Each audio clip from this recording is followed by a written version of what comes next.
Today, our topic is the aspects of ECT or the factors influencing eddy current testing. So, these are the factors like conductivity, permeability, frequency, resistivity, inductance, inductive reactance, impedance, then design or geometry of the coil. അപ്പോൾ ഇതിൽ കുറേ കാര്യങ്ങളൊക്കെ നമ്മൾ already കണ്ട കാര്യങ്ങളാണ്. ഈ ഫാക്ടേഴ്സൊക്കെയും AD current ടെസ്റ്റിങ്ങിനെ ബാധിക്കും. ഇപ്പോൾ കണ്ടക്ടിവിറ്റി ആയാലും അതുപോലെ തന്നെ ഫ്രീക്വൻസി ആയാലും എങ്ങനെയായിരിക്കും ആ ഇമ്പഡൻസിൻ്റെ വേരിയേഷനെ അഫക്റ്റ് ചെയ്യുന്നത് എന്നുള്ളത് നമ്മൾ കണ്ടിരുന്നു. ഇപ്പോൾ ഫസ്റ്റ് വൺ കണ്ടക്ടിവിറ്റിയാണ്. The material in which eddy currents can be induced should be of conductive in nature. Conductivity is the reverse of resistivity and is the measure of how easily the current can flow through the material. ഇതാണ് കണ്ടക്ടിവിറ്റിയുടെ main ആയിട്ടുള്ള ഒരു definition എന്ന് പറയുന്നത്. How easily the current can flow through the material. അപ്പോൾ conductivity കൂടി മെറ്റീരിയലാണ് നമ്മൾ use ചെയ്യുന്നതെങ്കിൽ ആ മെറ്റീരിയൽ കൂടി ഈസി ആയിട്ട് എഡി കറണ്ട് ഫോർമേഷൻ നടക്കും, ഫ്ലോ ചെയ്യാൻ സാധിക്കും. അപ്പോൾ അങ്ങനെ വരുമ്പോൾ എന്ത് സംഭവിക്കും? എഡി കറണ്ടിൻ്റെ ആ ഒരു സ്ട്രെങ്ത് കൂടും. എഡി കറണ്ട് മൂലം ഉണ്ടാകുന്ന സെക്കൻഡറി മാഗ്നറ്റിക് ഫീൽഡിൻ്റെ സ്ട്രെങ്ത് കൂടും.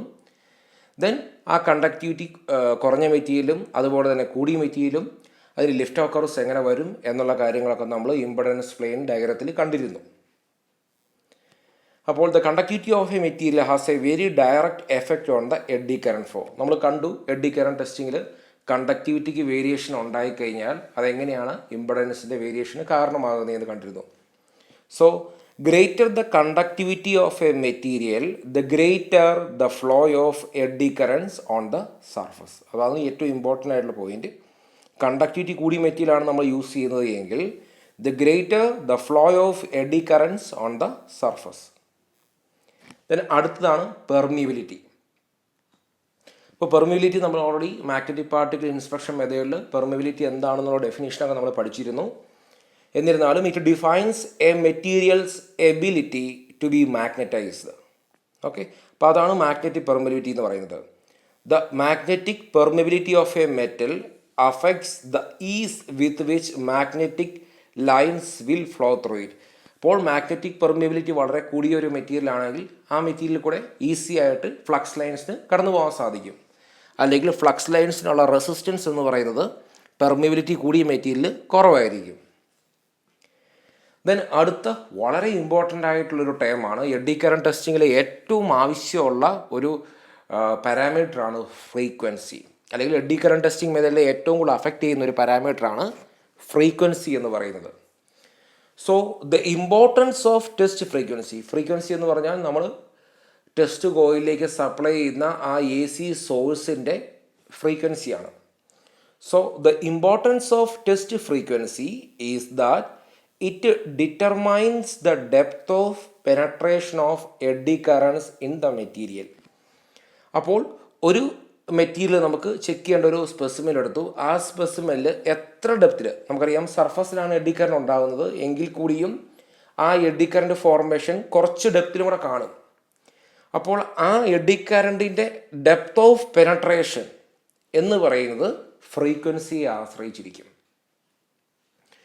Okay, then the eddy current density decreases exponentially from the material surface, but the rate of decrease depends on the test frequency. അതായത് നമ്മളിപ്പോൾ വളരെ ഫ്രീക്വൻസി കൂടിയ എ സി സോഴ്സാണ് primary കോയിലിലേക്ക് supply ചെയ്യുന്നത് എങ്കിൽ എഡി കറണ്ട് കൂടുതലും form ചെയ്യുന്നത്, അല്ലെങ്കിൽ എഡി കറണ്ടിൻ്റെ ആ ഡെപ്ത് ഓഫ് പെനട്രേഷൻ എന്ന് പറയുന്നത് കുറവായിരിക്കും. എന്ന് പറഞ്ഞാൽ കൂടുതലും സർഫസിലായിട്ടായിരിക്കും എഡി കറണ്ട് ഫോം ചെയ്യുക. സർഫസിൽ നിന്ന് താഴേക്ക് പോകുന്ന ആ ഒരു ഡെപ്തിലേക്ക് എഡി കറണ്ട് ഇൻറ്റൻസിറ്റി എന്ന് പറയുന്നത് കുറവായിരിക്കും.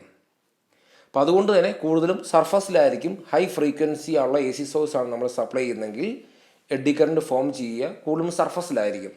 അപ്പം അതുകൊണ്ട് തന്നെ സർഫസിലുള്ള ഡിഫക്റ്റ്, അതോടൊപ്പം തന്നെ സർഫസിലുള്ള വളരെ മൈന്യൂട്ടായിട്ടുള്ള ഡിഫക്റ്റുകൾ വരെ നമുക്ക് എളുപ്പം ഐഡൻറ്റിഫൈ ചെയ്യാൻ ഹൈ ഫ്രീക്വൻസി ഉപയോഗിക്കുകയാണെങ്കിൽ സാധിക്കും. Then in AD current testing നമ്മൾ ഫ്രീക്വൻസി റേഞ്ച് ഉപയോഗിക്കുന്നത് 1 kHz തൊട്ട് അല്ലെങ്കിൽ ഫ്യൂ kHz തൊട്ട് ഒരു 5 MHz വരെയുള്ള ഫ്രീക്വൻസി റേഞ്ചാണ് യൂസ് ചെയ്യുക. അപ്പോൾ ഈ ഫ്രീക്വൻസിയും അതുപോലെ തന്നെ ഈ ഡെപ്ത് ഓഫ് പെനട്രേഷൻ തമ്മിൽ വളരെ ഇമ്പോർട്ടൻസ് ഉണ്ട്. അതായത് ഫ്രീക്വൻസി കൂടുതലാണ് നമ്മൾ യൂസ് ചെയ്യുന്നത്, ഹൈ ഫ്രീക്വൻസി ഉള്ള എ സി സോഴ്സ് ആണ് യൂസ് ചെയ്യുന്നതെങ്കിൽ ഡെപ്ത് ഓഫ് പെനട്രേഷൻ എന്ന് പറയുന്നത് കുറവായിരിക്കും. എന്ന് പറഞ്ഞാൽ എഡി കറണ്ട് കൂടുതലും സർഫസിലായിരിക്കും ഫോക്കസ് ചെയ്യുക. അപ്പോൾ അതുകൊണ്ട് തന്നെ നമുക്ക് വളരെ സെൻസിറ്റീവ് ആയിട്ടുള്ള കേസിൽ ഹൈ ഫ്രീക്വൻസി യൂസ് ചെയ്യും. കാരണം സർഫസിലുള്ള വളരെ മൈന്യൂട്ടായിട്ടുള്ള ക്രാക്കുകൾ വരെ ഡിറ്റക്റ്റ് ചെയ്യാൻ ഈ ഹൈ ഫ്രീക്വൻസി കാരണമാകും. ഇനി നമുക്ക് കുറച്ച് ഡെപ്തിലേക്കുള്ള ക്രാക്കുകൾ അല്ലെങ്കിൽ സബ് സർഫസ് ക്രാക്കുകൾ എഫക്റ്റീവായിട്ട് നമുക്ക് ഡിറ്റക്റ്റ് ചെയ്യണം എന്നുള്ള കേസാണെങ്കിൽ അവിടെ നമ്മൾ ലോ ഫ്രീക്വൻസി ഉള്ള എ സി സോഴ്സ് ഉതകും. കാരണം ഫ്രീക്വൻസി കുറവാണ് എങ്കിൽ ഡെപ്ത് ഓഫ് പെനട്രേഷൻ കൂടുതലായിരിക്കും. അപ്പോൾ ഇനി ആ റിലേഷനൊക്കെ എങ്ങനെ വരുന്നു എന്നുള്ള കാര്യങ്ങൾ നമ്മൾ ഡീറ്റെയിൽ ആയിട്ട് പഠിക്കും. അപ്പോൾ എനിവേ ഫ്രീക്വൻസിക്ക് വളരെ ഇമ്പോർട്ടൻസ് ഉണ്ട്. കാരണം എഡി കറണ്ടിൻ്റെ ഡെപ്ത് ഓഫ് പെനട്രേഷനും ഫ്രീക്വൻസിയും തമ്മിൽ ബന്ധമുണ്ട്. അതോടൊപ്പം തന്നെ ഫ്രീക്വൻസിയും ഈ എഡി കറണ്ട് ടെസ്റ്റിംഗ് മെത്തേഡിൻ്റെ സെൻസിറ്റിവിറ്റിയും തമ്മിൽ വളരെ ഇമ്പോർട്ടൻസ് ഉണ്ട്. Then the test frequency is the only parameter that can be varied by the inspector during inspection. അതായത് നമ്മൾ കോയിലും അതുപോലെ തന്നെ നമ്മൾ ടെസ്റ്റ് സ്പെസിമെനും തമ്മിലുള്ള ദൂരം സെറ്റ് ചെയ്തു, ടെസ്റ്റ് സ്പെസിമെൻ ഒരു പർട്ടിക്കുലർ സ്പെസിമെൻ സെറ്റ് ചെയ്തു, എല്ലാ കാര്യങ്ങളും സെറ്റ് ചെയ്തു. ഇനി നമുക്ക് ഈ ഒരു ഇൻസ്പെക്ടർക്ക് വേരി ചെയ്യാൻ പറ്റുന്ന ഒരു പാരാമീറ്റർ എന്ന് പറഞ്ഞാൽ സപ്ലൈ ചെയ്യുന്ന ആ കറണ്ടിൻ്റെ ഫ്രീക്വൻസിയാണ്. സോ ആ ഫ്രീക്വൻസി വേരി ചെയ്തുകൊണ്ട് നമുക്ക് ആപ്ലിക്കേഷൻ എന്താണോ അല്ലെങ്കിൽ നമുക്ക് എത്ര സെൻസിറ്റിവിറ്റി ലെവലിൽ എഡി കറണ്ട് ടെസ്റ്റിംഗ് നടത്തണോ അതനുസരിച്ചുകൊണ്ട് ഫ്രീക്വൻസി വേരി ചെയ്യാൻ സാധിക്കും. അതോടൊപ്പം ശ്രദ്ധിക്കേണ്ട ഇമ്പോർട്ടൻ്റ് ആയിട്ടുള്ള പോയിൻ്റാണ് higher frequencies are suitable for achieving higher inspection speeds and better sensitivity. അപ്പോൾ സെൻസിറ്റിവിറ്റി കൂട്ടാനും അതുപോലെ തന്നെ ഇൻസ്പെക്ഷൻ സ്പീഡ് കൂട്ടാനും നമുക്ക് ഫ്രീക്വൻസി കൂട്ടുന്നത് ഉപകാരമാണ്. ഇനി ആണ് നമുക്ക് ഈ ഫ്രീക്വൻസിയുടെ ഇമ്പോർട്ടൻ്റ് ആയിട്ടുള്ള ഒരു കൺസെപ്റ്റിലേക്ക് പോകാൻ പോവുക. അല്ലെങ്കിൽ ഫ്രീക്വൻസിയുടെ ശരിക്കുള്ള ഒരു റിലേഷൻ, അതായത് ഫ്രീക്വൻസിയും ഡെപ്ത് ഓഫ് പെനട്രേഷനും ആയിട്ടുള്ള റിലേഷൻ നമ്മൾ പഠിക്കാൻ പോകുന്നു. അപ്പോൾ അവധിയും നമുക്ക് ഫ്രീക്വൻസി എത്രത്തോളം ഇമ്പോർട്ടൻ്റ് ആയിട്ടുള്ള ഒരു ടേമാണ്, അല്ലെങ്കിൽ നമുക്ക് എഡി കറണ്ട് ടെസ്റ്റിങ്ങിൽ ഫ്രീക്വൻസി എത്രത്തോളം ഇമ്പോർട്ടൻ്റ് ആണ് എന്നുള്ള കാര്യങ്ങൾ നമ്മൾ നോക്കാൻ പോവുകയാണ്. അപ്പോൾ depth of penetration or skin effect എന്ന് പറയും. Depth of penetration or skin effect, അതും ഫ്രീക്വൻസിയും തമ്മിൽ എങ്ങനെ ബന്ധപ്പെട്ടിരിക്കുന്നു എന്നുള്ളതാണ് നമ്മൾ നോക്കാൻ പോവുക. അപ്പോൾ ഈ depth of penetration of AD current, depth of penetration ഉദ്ദേശിക്കുന്നത് ഇപ്പോൾ എഡി കറണ്ട് ഫോം ചെയ്യുന്നു. അപ്പോൾ സർഫസിന് താഴെയായിട്ട്, അതായത് ആ സ്പെസിമെൻ്റെ സർഫസിൽ നിന്ന് കുറച്ചും കൂടെ താഴെയായിട്ട് എത്ര ഡെപ്തിലേക്ക് ആ എഡി കറണ്ട് അതിൻ്റെ ഇൻറ്റൻസിറ്റി ഉണ്ടാകും. അതായത് കുറച്ച് തിക്നെസ്സിലേക്ക് കാണത്തുള്ളൂ, എങ്കിലും ആ ഡെപ്ത് എത്രയാണ് എന്നുള്ളത്. അപ്പോൾ ആ depth of penetration delta equal to 1/√π into F into μ0 into μr into sigma. അതിൽ μ0 എന്ന് പറയുന്നത് പെർമിബിലിറ്റി ഓഫ് വാക്വം, μr എന്ന് പറയുന്നത് റിലേറ്റീവ് പെർമിബിലിറ്റി, സിഗ്മ എന്ന് പറയുന്നത് നമ്മുടെ സ്പെസിമെൻ്റെ കണ്ടക്ടിവിറ്റി, എഫ് എന്ന് പറയുന്നത് ഇൻസ്പെക്ഷൻ ഫ്രീക്വൻസി, ഡെൽറ്റ എന്ന് പറയുന്നത് സ്റ്റാൻഡേർഡ് ഡെപ്ത് ഓഫ് പെനട്രേഷൻ. അപ്പോൾ എന്താണ് ഈ സ്റ്റാൻഡേർഡ് ഡെപ്ത് ഓഫ് പെനട്രേഷൻ? നമുക്കൊരു കാര്യം പറ്റിയെന്ന് മനസ്സിലായി, ഈ ഡെൽറ്റയും ഫ്രീക്വൻസിയും ഇൻവേഴ്സ്ലി പ്രൊപ്പോർഷനിലാണ് എന്ന് നമുക്ക് മനസ്സിലായി. അതായത് ഫ്രീക്വൻസി കൂടുകയാണ് എങ്കിൽ ഡെപ്ത് ഓഫ് പെനട്രേഷൻ കുറയും, ഫ്രീക്വൻസി കുറയുകയാണ് എങ്കിൽ ഡെപ്ത് ഓഫ് പെനട്രേഷൻ എന്ന് പറയുന്നത് കൂടുമെന്ന് നമുക്ക് മനസ്സിലായി. അപ്പോഴും ഈ ഡെപ്ത് ഓഫ് പെനട്രേഷൻ എന്ന് പറഞ്ഞാൽ നമുക്ക് മനസ്സിലാകും എഡി കറണ്ട് എത്ര തിക്നെസ്സിലേക്ക് അതിൻ്റെ ഇൻറ്റൻസിറ്റി കാണും എന്നുള്ളത്. പക്ഷേ ഈ ഡെൽറ്റ എന്ന് പറയുന്നത് നമ്മൾ കുറച്ചുകൂടെ ക്ലിയർ ആയിട്ട് സ്റ്റാൻഡേർഡ് ഡെപ്ത് ഓഫ് പെനട്രേഷൻ എന്നാണ് പറയുക. ഇപ്പോൾ എന്താണ് സ്റ്റാൻഡേർഡ് ഡെപ്ത് ഓഫ് പെനട്രേഷൻ എന്ന് നമുക്ക് നോക്കാം. The standard depth of penetration is generally taken to be that depth at which the eddy current field intensity drops to 37% of the intensity at the surface of the conductor. അതായത് സ്പെസിമെൻ്റെ സർഫസിൽ എത്രയാണോ AD കറണ്ടിൻ്റെ intensity അതിൻ്റെ 30% മാത്രമുള്ള depth എത്രയാണോ ആ ഒരു ദൂരം, ആ ഡെപ്തിനെയാണ് നമ്മൾ സ്റ്റാൻഡേർഡ് ഡെപ്ത് ഓഫ് പെനട്രേഷൻ എന്ന് വിളിക്കുക. ഇപ്പോൾ ഫിഗറായിട്ട് നമുക്ക് കാണുകയാണെങ്കിൽ ഈ ഒരു കേസിൽ നമുക്ക് നോക്കാം. ഇപ്പം നിങ്ങൾ ഏതെങ്കിലും ഒരു കേസ് നോക്കാം, എന്നിട്ട് നമുക്ക് പിന്നീട് ഫ്രീക്വൻസിയൊക്കെ ആയിട്ട് റിലേഷൻ നോക്കാം. ഇപ്പോൾ ഈ കേസ് നമുക്ക് നോക്കുകയാണെങ്കിൽ ഈ സർഫസിൽ എഡി കറണ്ടിൻ്റെ ഒരു ഇൻറ്റൻസിറ്റി ഉണ്ട്. ആ ഇൻറ്റൻസിറ്റിയുടെ 30% മാത്രം ഇൻറ്റൻസിറ്റി ഉള്ള ആ ഒരു ഡെപ്ത് എത്രയാണെന്ന് നോക്കും. അപ്പോൾ ആ ഒരു ഡെപ്തിനെയാണ് നമ്മൾ സ്റ്റാൻഡേർഡ് ഡെപ്ത് ഓഫ് പെനട്രേഷൻ എന്ന് വിളിക്കുക. ഓക്കെ, ദെൻ നമുക്ക് തിരിച്ച് ഡയഗ്രത്തിലേക്ക് പോകാം. അപ്പോൾ അതാണ് ഈ ഡെൽറ്റ കൊണ്ട് ഉദ്ദേശിക്കുക. അപ്പോൾ ഡെൽറ്റ എന്ന് പറഞ്ഞാൽ സർഫസിൽ എഡി കറണ്ടിന് എന്തുമാത്രമാണോ ഇൻറ്റൻസിറ്റി ഉള്ളത് അതിൻ്റെ 37% ഇൻറ്റൻസിറ്റി ഉള്ള ഒരു ഡെപ്ത്. അപ്പോൾ ആ ഡെപ്തിനെയാണ് നമ്മൾ സ്റ്റാൻഡേർഡ് ഡെപ്ത് ഓഫ് പെനട്രേഷൻ എന്ന് പറയുക. ഇനി ഇപ്പോൾ നമുക്ക് ഈ ഒരു ഇക്വേഷനിൽ തന്നെ നമുക്ക് മനസ്സിലായി, if the frequency is high then the depth of penetration will be lower and vice versa. ഇപ്പോൾ ഫ്രീക്വൻസിയും ഡെപ്ത് ഓഫ് പെനട്രേഷൻ തമ്മിൽ നമുക്ക് ഇപ്പോൾ ഒരു റിലേഷൻ കിട്ടി. ഫ്രീക്വൻസി ഹൈ ആണ് എങ്കിൽ ഡെപ്ത് ഓഫ് പെനട്രേഷൻ എന്ന് പറയുന്നത് ലോവർ ആയിരിക്കും, തിരിച്ചും അതുപോലെ.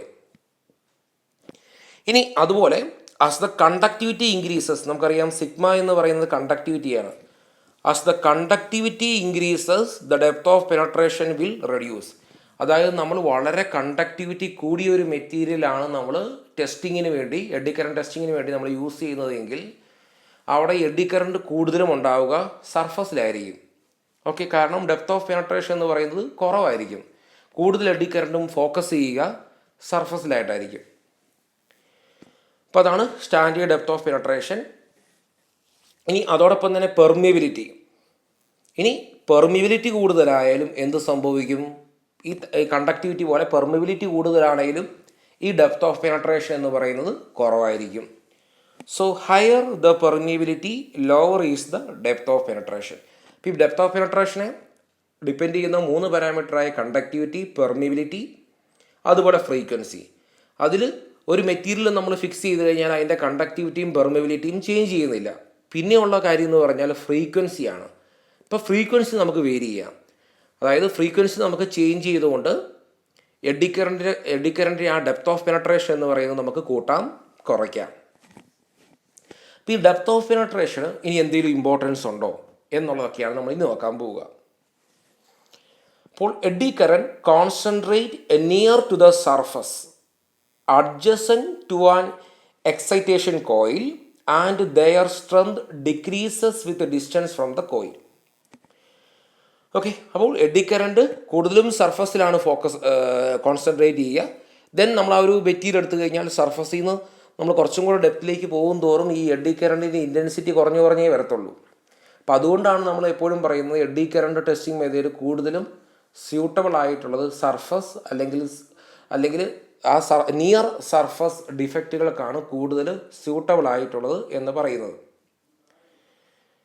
Then the AD current density is being largest near the surface of the conductor, decreasing exponentially with depth. Okay, അതായത് എഡി കറണ്ടിൻ്റെ സ്ട്രെങ്ത് കൂടുതലും സർഫസിലായിരിക്കും. ഇതിനെ സർഫസിൽ നിന്ന് താഴോട്ട് പോകും തോറും ആ സ്ട്രെങ്ത് എക്സ്പൊണൻഷ്യലി കുറയും. അപ്പോൾ ഈ ഫിനോമിനയാണ് നമ്മൾ സ്കിൻ എഫക്റ്റ് എന്ന് വിളിക്കുക. അതായത് സർഫസിലായിരിക്കും എഡി കറണ്ടിൻ്റെ സ്ട്രെങ്ത് കൂടുതൽ, സർഫസിൽ നിന്ന് താഴോട്ട് പോകും തോറും ആ സ്ട്രെങ്ത് കുറയും. So this phenomenon is called skin effect. Okay, ഇനി അടുത്ത് നമുക്ക് ചിന്തിക്കേണ്ട കാര്യം, നമ്മളിപ്പോൾ കണ്ടു ഹയർ ഫ്രീക്വൻസി ആണെങ്കിൽ ഈ ഡെപ്ത് ഓഫ് പെനട്രേഷൻ അല്ലെങ്കിൽ സ്റ്റാൻഡേർഡ് ഡെപ്ത് ഓഫ് പെനട്രേഷൻ എന്ന് പറയുന്നത് ഡെൽറ്റ കുറവായിരിക്കും. അപ്പോൾ ഫ്രീക്വൻസി കൂടുതലായതുകൊണ്ട് തന്നെ സെൻസിറ്റിവിറ്റി എന്ന് പറയുന്നത് ഹൈ ആയിരിക്കും. ഇനി അതുപോലെ തന്നെ ലോവർ ഫ്രീക്വൻസി ആണെങ്കിൽ depth of penetration, standard depth of penetration എന്ന് പറയുന്നത് ഹൈ ആയിരിക്കും. അപ്പോൾ ഫ്രീക്വൻസി കുറവായതുകൊണ്ട് സെൻസിറ്റിവിറ്റി എന്ന് പറയുന്നത് ലോ ആയിരിക്കും. അപ്പോൾ ആ കേസാണ് ഈ ഡയഗ്രത്തിൽ നമുക്ക് കാണിച്ചിരിക്കുന്നത്. അതായത് നമ്മൾ ഈ ഫിഗറിലെ ഈ ഒരു ലെഫ്റ്റ് സൈഡിലെ ഈ ഒരു ഫിഗർ എന്ന് പറയുമ്പോൾ അത് ഹൈ ഫ്രീക്വൻസിയാണ്. ഹൈ ഫ്രീക്വൻസി ആയതുകൊണ്ട് തന്നെ നമ്മുടെ ഡെപ്ത് ഓഫ് പെനട്രേഷൻ, അതായത് സ്റ്റാൻഡേർഡ് ഡെപ്ത് ഓഫ് പെനട്രേഷൻ എന്ന് പറയുന്നത് ലോവർ ഫ്രീക്വൻസി ആയിട്ട് കമ്പയർ ചെയ്യുമ്പോൾ കുറവാണ്. കാരണം ഇത്രയേ ഉള്ളൂ depth of penetration, standard depth of penetration. ഇത്രയാണ് ഈ ലോവർ ഫ്രീക്വൻസിയിലെ സ്റ്റാൻഡേർഡ് ഡെപ്ത് ഓഫ് പെനട്രേഷൻ. എന്താണ് standard depth of penetration? Standard depth of penetration എന്ന് പറയുന്നത് 37% ഓഫ് സർഫസ് ഡെൻസിറ്റി. സർഫസിലുള്ള എഡി കറണ്ടിൻ്റെ ആ ഇൻറ്റൻസിറ്റിയുടെ 37% വരെയുള്ള ആ ഡെപ്ത്, അതിനെയാണ് നമ്മൾ സ്റ്റാൻഡേർഡ് ഡെപ്ത് ഓഫ് പെനട്രേഷൻ എന്ന് വിളിക്കുക. അപ്പോൾ അത് ഫ്രീക്വൻസി കൂടിയ കേസിൽ ആ സ്റ്റാൻഡേർഡ് ഡെപ്ത് ഓഫ് പെനട്രേഷൻ കുറവായിരിക്കും, ഫ്രീക്വൻസി കുറഞ്ഞ കേസിൽ ആ സ്റ്റാൻഡേർഡ് ഡെപ്ത് ഓഫ് പെനട്രേഷൻ കൂടുതലായിരിക്കും. ഇനി ഫ്രീക്വൻസി കൂടിക്കഴിഞ്ഞാൽ അവിടെ എന്തൊക്കെയാണ് സംഭവിക്കുന്നത്? അവിടെ നമുക്ക് സെൻസിറ്റിവിറ്റി എന്ന് പറയുന്നത് വളരെ ഹൈ ആയിരിക്കും. പക്ഷേ ഫ്രീക്വൻസി കുറഞ്ഞു കഴിഞ്ഞാൽ നമുക്ക് സെൻസിറ്റിവിറ്റി എന്ന് പറയുന്നത് കുറയും. അപ്പോൾ ഫ്രീക്വൻസി കുറവാണെങ്കിൽ മറ്റൊരു ഗുണം എന്ന് പറയുന്നത് നമുക്ക് ഈ സർഫസിനോട് അടുത്തിട്ടുള്ള ഏതെങ്കിലും ക്രാക്കുകൾ ഉണ്ടെങ്കിൽ ആ ക്രാക്കുകൾ നമുക്ക് ഡിറ്റക്റ്റ് ചെയ്യാൻ സാധിക്കും. ഇനിയിപ്പം നമുക്ക് സർഫസിലുള്ള വളരെ മൈന്യൂട്ടായിട്ടുള്ള ക്രാക്കുകളൊക്കെയാണ് ഡിറ്റക്റ്റ് ചെയ്യേണ്ടതെങ്കിൽ ഹൈ ഫ്രീക്വൻസി യൂസ് ചെയ്യും. കാരണം എഡ്ഡി കറണ്ടിൻ്റെ ഒരു മേജർ പെർസെൻറ്റേജും ഫോക്കസ് ചെയ്യുന്നത് സർഫസിലായതുകൊണ്ട് നമുക്ക് നല്ല ഇൻറ്റൻസിറ്റിയിൽ നമുക്ക് റിസൾട്ട് കിട്ടും. അത് നമ്മൾ ഓൾറെഡി കണ്ടതാണ്. ഇംപെഡൻസ് പ്ലെയിൻ ഡയഗ്രത്തിൽ നമ്മൾ ഫ്രീക്വൻസി കൂട്ടിയപ്പോൾ നമുക്ക് നല്ല ആ ഒരു സെൻസിറ്റിവിറ്റി കൂടുന്നതായിട്ട് നമ്മൾ കണ്ടു. ഓക്കെ, ഇനി അതുപോലെ തന്നെ നമ്മൾ പറഞ്ഞു ഫ്രീക്വൻസി കൂടിയാലും അതുപോലെ തന്നെ കണ്ടക്ടിവിറ്റി കൂടിയാലും പെർമിബിലിറ്റി കൂടിയാലും എന്തായിരിക്കും സംഭവിക്കുക? ഈ ഡെപ്ത് ഓഫ് പെനട്രേഷൻ എന്ന് പറയുന്നത് കുറയും. ഇനി ഫ്രീക്വൻസി കുറഞ്ഞാലോ കണ്ടക്ടിവിറ്റി കുറഞ്ഞാലോ പെർമിബിലിറ്റി കുറഞ്ഞാലോ ഈ ഡെപ്ത് ഓഫ് പെനട്രേഷൻ എന്ന് പറയുന്നത് കൂടും. സോ നമ്മൾ പറഞ്ഞ കാര്യം തന്നെയാണ്. The depth of penetration of eddy current into a material is defined as the depth at which their intensity drops to 37% of their original intensity, and this depth is called standard depth of penetration. അപ്പോൾ ഈ standard depth of penetration material പ്രോപ്പർട്ടിനെ ആശ്രയിച്ചിരിക്കുന്നു, അതുപോലെ തന്നെ നമ്മൾ കറണ്ടിൻ്റെ ഫ്രീക്വൻസിയെയും ആശ്രയിച്ചിരിക്കുന്നു. ഇപ്പോൾ skin effect എന്ന് പറഞ്ഞാൽ ഇതാണ്. ഈ എഡ്ഡി കറണ്ട് സ്ട്രെങ്ത് ഗ്രാജുവലി കുറയുന്നു, അത് ഡെപ്തിനനുസരിച്ച് കുറയുന്നു. So the skin effect impacts penetration depth and the ability of eddy current to detect defect. അപ്പോൾ ഈ സ്കിൻ എഫക്റ്റ് അത് ഫ്രീക്വൻസി ആശ്രയിക്കുന്നത് കൊണ്ട് തന്നെ നമുക്ക് സർഫസിലുള്ള ഡിഫക്റ്റോ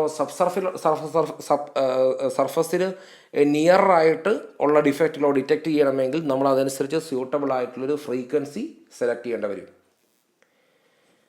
Then greater penetration depth is possible, low frequency, അതുപോലെ തന്നെ ലോ കണ്ടക്ടിവിറ്റി, ലോ പെർമിബിലിറ്റി, അത് നമ്മൾ കണ്ടു. അപ്പോൾ lesser penetration depth is possible at high frequency, high conductivity, high permeability, അത് നമ്മൾ കണ്ടു. ഇനി അതോടൊപ്പം തന്നെ in eddy current testing the depth of penetration can be varied by altering the test frequency. So അപ്പോൾ അതാണ് ടെസ്റ്റ് ഫ്രീക്വൻസി, അതുപോലെ skin effect. അപ്പോൾ ടെസ്റ്റ് ഫ്രീക്വൻസിയും ഡെപ്ത് ഓഫ് പെനട്രേഷനും തമ്മിലുള്ള ഒരു എന്നാ പറയുന്നത് റിലേഷൻ, അപ്പോൾ അത് വളരെ ഇമ്പോർട്ടൻ്റ് ആയിട്ടുള്ള ഒന്നാണ്. ഇനി അടുത്തതാണ് റെസിസ്റ്റിവിറ്റി. അത് നമുക്ക് ഓൾറെഡി അറിയാം, ആ കോയിൽ അല്ലെങ്കിൽ ആ സർക്യൂട്ടിലുള്ള റെസിസ്റ്റിവിറ്റി. It is the opposition of materials atom to the flow of electricity.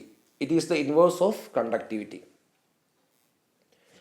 Then inductance, ഈ ടേമുകളൊക്കെ നമ്മൾ പറഞ്ഞതായിരുന്നു. Self inductance, mutual inductance.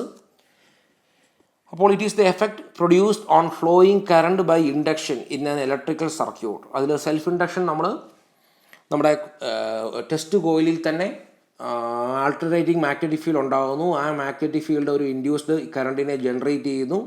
അത് സെൽഫ് ഇൻഡക്ഷൻ മുഖേനയാണെന്ന് പറഞ്ഞു. ദെൻ മ്യൂച്വൽ ഇൻഡക്ഷൻ വഴിയാണ് നമ്മുടെ സ്പെസിമെനിൽ എഡ്ഡി കറണ്ട് ജനറേറ്റ് ചെയ്യുന്നു എന്നുള്ളതും നമ്മൾ പറഞ്ഞു. അപ്പോൾ അതിനൊക്കെ കാരണം ഇലക്ട്രോ മാഗ്നറ്റിക് ഇൻഡക്ഷൻ എന്ന പ്രിൻസിപ്പിളാണ്. Then inductive reactance. അപ്പോൾ ഇത്തരത്തിൽ നമ്മുടെ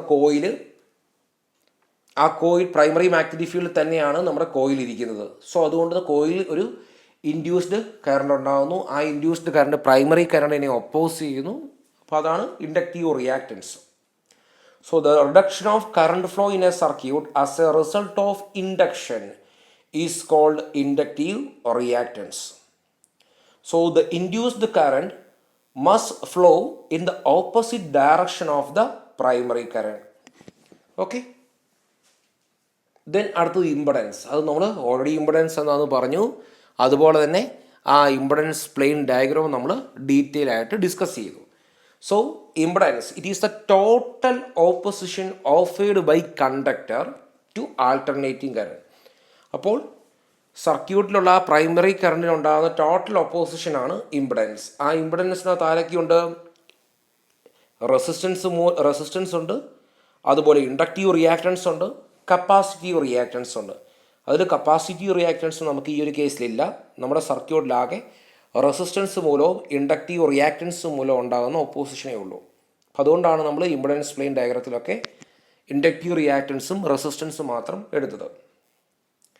so the impedance change is affected mainly by, ഈ കാര്യങ്ങൾ നമ്മൾ നേരത്തെ ഒന്ന് ഡിസ്കസ് ചെയ്തായിരുന്നു. ഇംപെഡൻസിന് ചേഞ്ച് ഉണ്ടാകുന്നതിന് കാരണക്കാരൻ ഒന്ന് എഡ്ഡി കറണ്ടിന് ഉണ്ടാകുന്ന ഒരു ഡിസ്റ്റർബൻസ് ആണ്. അത് ക്രാക്ക് മൂലമാണ് ഡിസ്റ്റർബൻസ് ഉണ്ടാകുന്നത്. അതുകൂടാതെ മെറ്റീരിയലിൻ്റെ കണ്ടക്ടിവിറ്റി, നമ്മൾ അപ്ലൈ ചെയ്യുന്ന ആ എ സി സോഴ്സിൻ്റെ ഫ്രീക്വൻസി, അതുപോലെ തന്നെ കോയിലും നമ്മുടെ സ്പെസിമിനും തമ്മിലുള്ള ഡിസ്റ്റൻസ്, അതുപോലെ മെറ്റീരിയൽ പ്രോപ്പർട്ടീസ്, ഇതൊക്കെ ഈ ഇംപെഡൻസിന് ചേഞ്ച് ചെയ്യും. ഇപ്പോൾ കണ്ടക്ടിവിറ്റി എങ്ങനെ ഇംപെഡൻസിന് ചേഞ്ച് ഉണ്ടാക്കുന്നു എന്ന് നമ്മൾ കണ്ടു. അതുപോലെ തന്നെ ഫ്രീക്വൻസിക്ക് വേരിയേഷൻ ഉണ്ടായപ്പോൾ ആ ലിഫ്റ്റ് ഓഫ് കർവിന് മാറ്റങ്ങൾ ഉണ്ടായെന്ന് നമ്മൾ കണ്ടു. സോ ഇതുപോലെ ആ മെറ്റീരിയലിൻ്റെ പ്രോപ്പർട്ടീസായ പെർമിബിലിറ്റിക്ക് ഉണ്ടാകുന്ന, അത് മാഗ്നറ്റിക് മെറ്റീരിയലും നോൺ മാഗ്നറ്റിക് മെറ്റീരിയലും ആകുന്ന കേസിൽ എങ്ങനെയാണ് ഇംപെഡൻസിൽ വേരിയേഷൻ ഉണ്ടായെന്ന് കണ്ടു. ഇനി ലിഫ്റ്റ് ഓഫ് കോയിലും ആ സ്പെസിമെനും തമ്മിലുള്ള ദൂരം വേരി ചെയ്താൽ അതനുസരിച്ച് ഇംപെഡൻസിന് വേരിയേഷൻ ഉണ്ടാകും. സോ ഇംപെഡൻസിനെ അഫക്റ്റ് ചെയ്യുന്ന ഫാക്ടേഴ്സ് ഇതൊക്കെയാണ്. ബട്ട് എല്ലാ ഫാക്ടേഴ്സും നമ്മൾ കോൺസ്റ്റൻ്റ് ആക്കി വെച്ചുകൊണ്ട് നമുക്കൊരു ക്രാക്കാണ് ഡിറ്റക്റ്റ് ചെയ്യേണ്ടതെങ്കിൽ ദെൻ അതിനനുസരിച്ച് ഫ്രീക്വൻസി മാത്രം വേരി ചെയ്തുകൊണ്ട് നമുക്ക് ആ ഒരു എഡ്ഡി കറന്റ് ടെസ്റ്റിങ്ങിൻ്റെ സെൻസിറ്റിവിറ്റി വേരി ചെയ്തുകൊണ്ട് നമുക്ക് ക്രാക്ക് ഐഡൻറ്റിഫൈ ചെയ്യാം. കാരണം ക്രാക്ക് മാത്രമാണ് ഐഡൻറ്റിഫൈ ചെയ്യുക എന്നുള്ളതാണ് നമ്മുടെ ലക്ഷ്യം. സോ ഇംപെഡൻസിനുണ്ടാകുന്ന ചേഞ്ച് ആ എഡ്ഡി കറണ്ട്, ക്രാക്ക് മൂലം എഡ്ഡി കറണ്ടിനുണ്ടാകുന്ന ഡിസ്റ്റർബൻസ് മാത്രമായിരിക്കും. അപ്പം അങ്ങനെ നമുക്ക് ടെസ്റ്റ് ചെയ്തുകൊണ്ട് ഡിഫക്റ്റുകൾ കണ്ടെത്താം. അപ്പോൾ എന്നിരുന്നാലും ഇംപെഡൻസിനെ അഫക്റ്റ് ചെയ്യുന്ന പാരാമീറ്റേഴ്സ് എന്ന് പറയുന്നത് ഇതൊക്കെയായിരിക്കും. ദെൻ ഇത് നമ്മൾ ഓൾറെഡി കണ്ടതാണ്. Impedance √XL² + R². അപ്പം ഈ ടോട്ടൽ ഇംപെഡൻസ് ആരെയൊക്കെ ആശ്രയിക്കുന്നു? ഇൻഡക്റ്റീവ് റിയാക്ടൻസിനെയും റെസിസ്റ്റൻസിനെയും ആശ്രയിക്കുന്നു. ഓക്കെ, ദെൻ അടുത്ത design or geometry of the coil. Geometrical features such as curvature, edges, grooves etcetera will exist with the part to be tested and will affect the eddy current as well. അപ്പോൾ നമ്മളൊരു specimen എടുത്തു.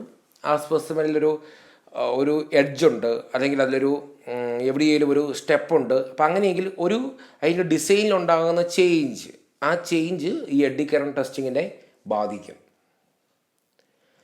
Next ക്ലാസ്സിൽ നമ്മൾ eddy current ടെസ്റ്റിങ്ങിൽ use ചെയ്യുന്ന എക്യുപ്മെൻറ്റ്സും ആക്സസറീസും ഏതൊക്കെയാണ് എന്നുള്ളത് പഠിക്കും.